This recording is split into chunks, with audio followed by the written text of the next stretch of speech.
Hello everyone, সবাই কেমন আছেন? আশা করি সবাই ভালো আছেন। বন্ধুরা, আমরা সবাই জানি যে টাকার রেট ভিন্ন ভিন্ন। মানে কোনো দেশের টাকার রেট বেশি, আবার কোনো দেশের কম। কিন্তু আপনি কি জানেন আজকের দিনে ইতালির 1 ইউরো সমান বাংলাদেশের কত টাকা হয়? আপনার ধারণা কি ঠিক, নাকি অবাক হওয়ার মতো কোনো চমক আছে? এই ভিডিওটি বিশেষভাবে আপনার জন্য তৈরি, তাই শেষ পর্যন্ত দেখুন। কারণ আপনি যদি নিয়মিত টাকার রেট জানেন, তাহলে অর্থ লেনদেন বা বিদেশ থেকে পাঠানো রেমিটেন্সে লাভবান হতে পারেন। আজ বৃহস্পতিবার 30শে অক্টোবর 2025।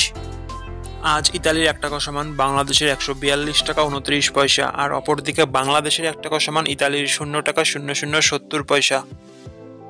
বন্ধুরা, টাকার রেট প্রতি মুহূর্তেই বদলায়, আর এই পরিবর্তন আপনার আয়, খরচ, এমনকি সঞ্চয়ের উপর প্রভাব ফেলে। তাই নতুন রেট সবার আগে জানতে এখনই চ্যানেলটি সাবস্ক্রাইব করুন এবং বেল আইকন প্রেস করুন, যাতে কোনো আপডেট মিস না করেন। ধন্যবাদ, দেখা হবে পরবর্তী ভিডিওতে।